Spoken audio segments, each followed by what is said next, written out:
皆さんこんにちは、メストリングスです。今回もこちらレオンクレストとフェニックスラダーのパーツを使って 3on3 バトルをやっていきたいと思います。今回は私野水航がレオンクレストのパーツを、そしてアッシュはフェニックスラダーのパーツを使ってバトルしていきたいと思います。それではやっていきましょ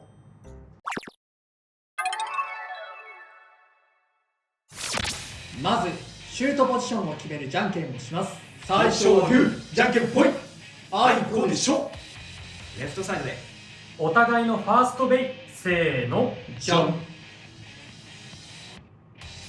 ェニックスラダー 160B、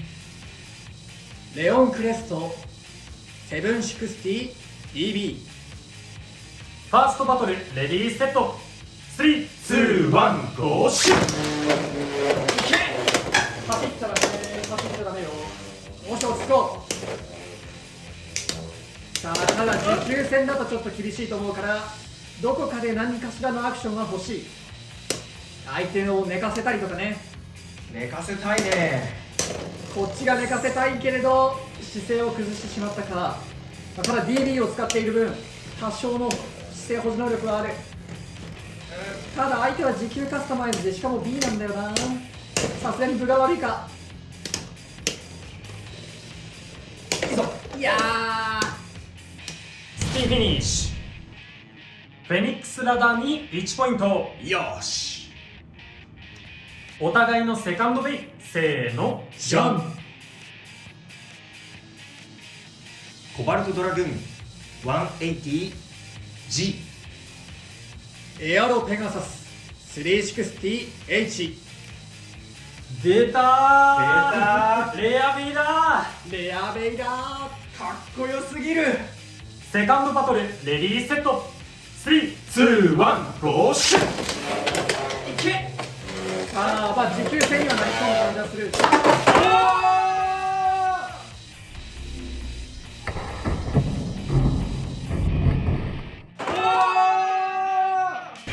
ストリームフィニッシュ。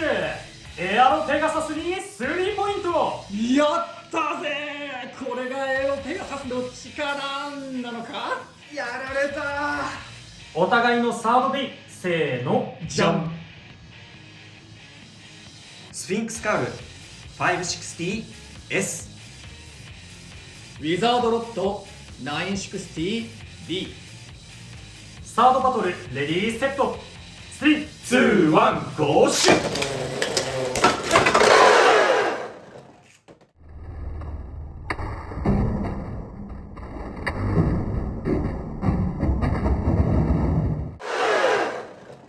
オーバーフィニッシュ。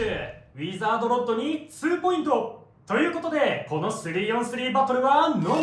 の勝利。やったー。いや、まあ多分今のはスフィンクスカウルの引っかかりによってロッドに引っかかっちゃってアタックじゃない方でね、自分が結局オーバーしちゃったっていう感じかな。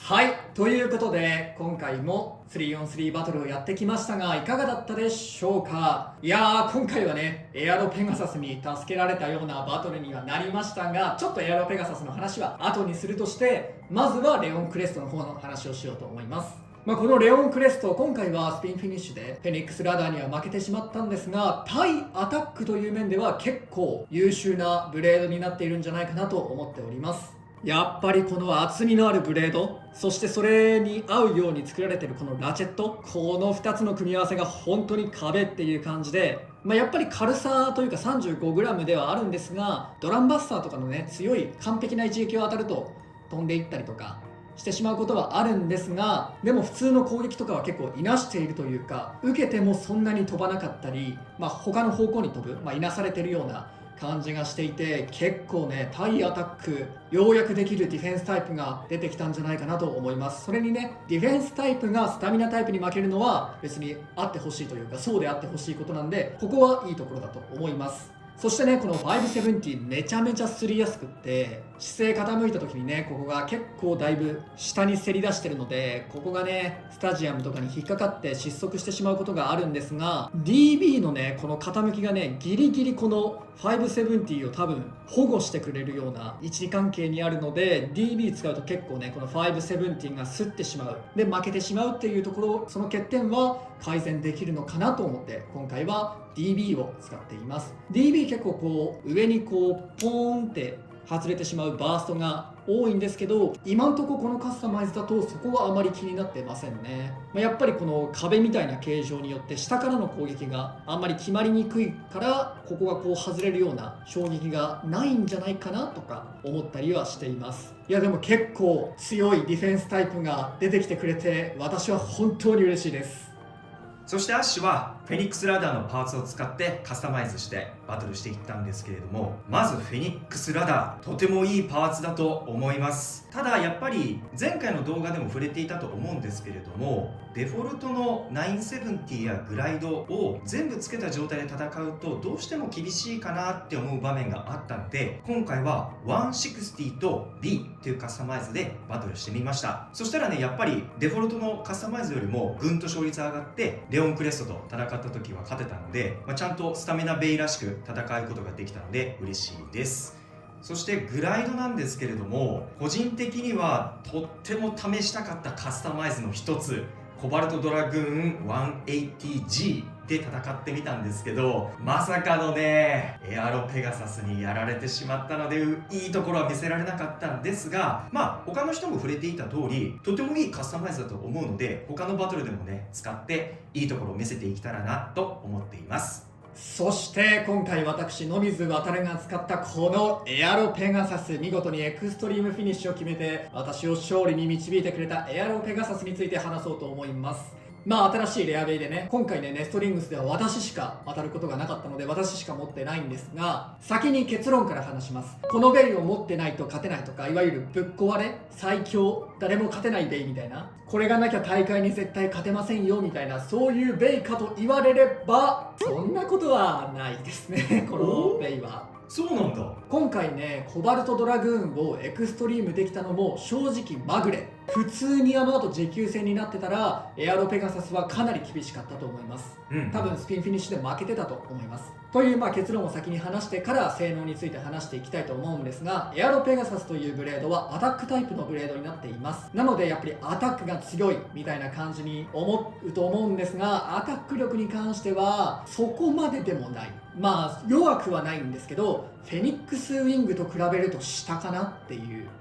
感じがしてしまっていて、ウィザードロッドを飛ばすほどの力はあるっちゃあるんですけど、ちょっとそれをね狙ったりとか数こなすのは難しいかなっていうのが正直な私の印象ですかね。というのも、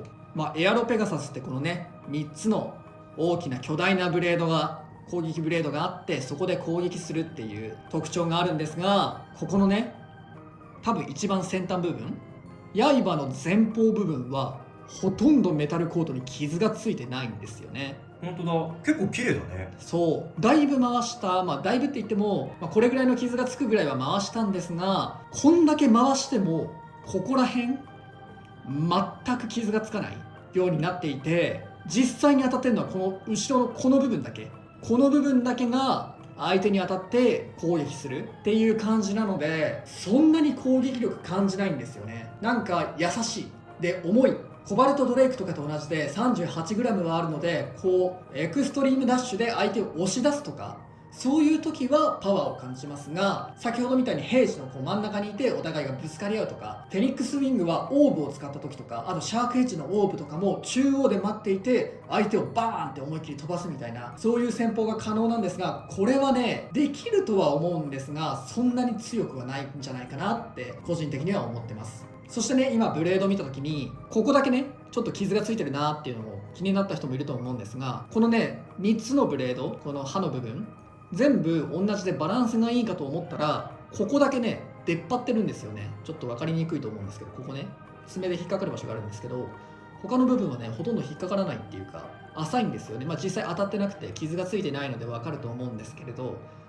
全然浅くてこの辺は当たらなくてっていうのもあってちょっと偏重心なのでバランスは若干悪めになっています。でそれが原因ってわけじゃないと思うんですけど、スタミナに関してはロッドには勝てません。なのでスタミナでロッドに勝ちにはいけないし、アタックに関してはちょっとフェニックスウィングとかよりは下かなみたいな感じがしてしまっています。持久力に関してはね、ここ真ん中のこの部分全部プラで、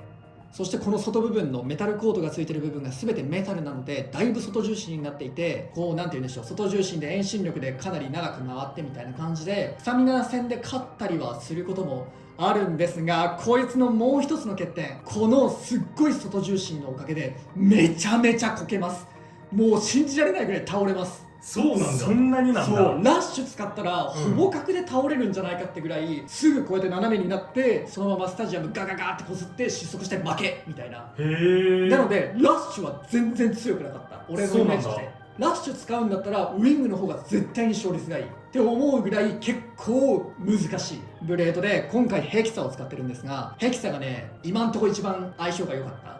と思ってヘキサを使ってます。そしてねこの遠心力が強い重いブレードということで、当然ねその遠心力によるバーストの高さっていうのも正直感じましたね。結構 B とか HN とか使うとバーストしちゃうっていうところもあるので、だからヘキサなんですよね。姿勢を保持できてかつバーストしづらい太いビットっていうのが必要で、そんなのあるかと思って探したのがこのヘキサで、ヘキサ以外結構ね勝率微妙かったですね。アタックでねこうやって相手を押し出してオーバーとかっていうんだったら多少は取れたんですけど、極端な話スフィンクスカウルでも取れたかなみたいな勝ち方が多かったんですよね。こう加速してバーンみたいな、これ別にエアロペガサスである必要はあったかなみたいな、そういう勝ち方が多くて、だから個人的には強いことには強いけど、そんなにそのアタックとか持久面で評価がめちゃめちゃ高いってわけではなかったです。ただ個人的に思うエアロペガサスの一番強い使い方、今回ヘキサにしたのもそれが理由なんですけど、ディフェンスだったら活躍するんじゃないかなと思ってて、先ほど言った通り、ここはね引っかかってはいるんですけれども、あんまり相手を飛ばさない優しめの攻撃ということもあって結構流線形で引っかかりづらい、するはするんだけどあんまり引っかからないっていう感じの形状と 38g という重い重量が合わさって、アタックタイプの攻撃を受けた時に、クリーンヒットはもちろん飛んじゃうんですが結構耐えるという面があって、ここはねエアロペガサスの強いところなんじゃないかなと思ってます。そしてエアロペガサス結構大きめです。ウィザードロッドと同じぐらいのブレードのサイズがあるので結構リバースも可能ですね。なので、アタックで吹っ飛びにくくて相手の攻撃をいなしやすくて、でかつリバースしやすくて持久面に関しては多少あるというので、対アタックのディフェンスタイプで使うのが一番強いんじゃないかなって個人的には思いましたね。だからのヘキサという感じですね。なので先ほど言った通り先に結論申し上げましたが、持ってなきゃ勝てない大会には勝てないし、こいつには持ってなかったら絶対いっぱいしちゃうとか、ワンベイはこいつ以外選択肢がないみたいな、そういうぶっ壊れでは全然ないです。正直ウィザードロッドの方が強いですだからレアベイとしてはちょうどいいぐらいの塩梅なんじゃないかなと今は思ってますね。ただコバルトドレイクも登場してすぐはあんまり評価が高くなかったんですよね。直近の大会でも結構負けちゃったりとか、大型大会でもコバルトドレイクほとんど活躍してなかったりとか、そういうのがあったので、これも今後新しいパーツが出たりとか、正しいね、これ俺はちょっとディフェンスにしちゃいましたけど、もうちょっと違うカスタマイズとかいいカスタマイズが見つかってくると、もしかしたら結構上の方に上がってくるのかもしれません。ただ現状の個人的な感覚としては、